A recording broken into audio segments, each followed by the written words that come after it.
In this lesson, I want to demonstrate the difference between the hooking kick and the outward crescent kick. So a lot of schools get these kicks mixed up. So a lot of schools will call an outward crescent kick a hooking kick. And as you'll see in this lesson, a hooking kick is a very different kick altogether. So looking at this, if this is the target right here, outward crescent kick is striking with the blade edge of the foot. So hitting with the outer edge of the foot. And this would be outward crescent kick. So this is outward crescent kick. And you also have to be fairly close to hit the target with this kick, especially as the kick gets higher, like up to head level. But here, right from here, from kicking stance, that is outward crescent kick. Okay? Inward crescent kick, of course, comes the other way. So it makes perfect sense. We have inward and we have outward crescent kick. So inward, this way, outward, that way. So hooking kick, if you want to do hooking kick is the opposite of a roundhouse kick. So roundhouse kick would be this. That is roundhouse kick. Hooking kick comes the other direction. So hooking kick from here comes this way. So roundhouse kick would be like this. Hooking kick is this way. So I'm hitting this side of the pad. And again, stretching it out, hitting with the ball of the foot to get maximum reach. At breaking time, we use the heel, but not when we're hitting in class on the focus pads. Right? That is hooking kick. And it's actually most difficult to throw a hooking kick out of a kicking stance.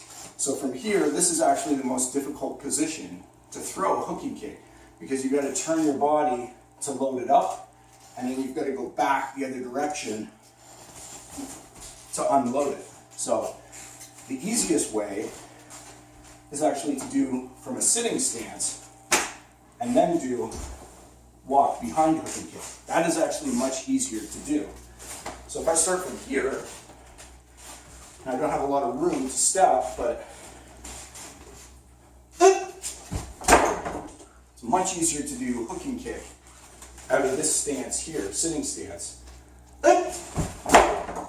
than it is out of a kicking stance. You can get more power on it, more snap. But we still practice it from kicking stance because it's useful. It's deceptive in a fight.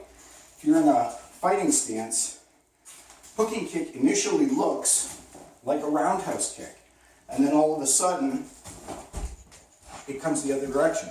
So you can see how deceptive that is. Roundhouse kick would be this. Hooking kick would be this, right? You can really hide it until the last second and then come back around and attack and really fool people with that kick where they think it's coming one side and then it's coming on the other side. So that is hooking kick. So this is a kick that has caused confusion at some Taekwondo schools for decades, okay? I don't know what it is, but it in no way is an outward crescent kick.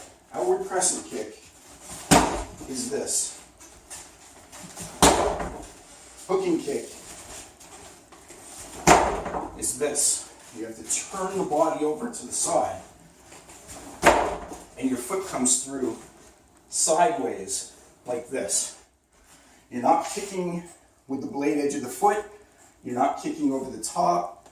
You're coming around and striking this way with the foot on a hooking kick. Whereas crescent kick outward crescent kick is this way. So, couldn't be any more different, the two kicks. But that is hooking kick. Right, I actually want it a little bit higher. But that is the difference between outward crescent kick and hooking kick in Taekwondo.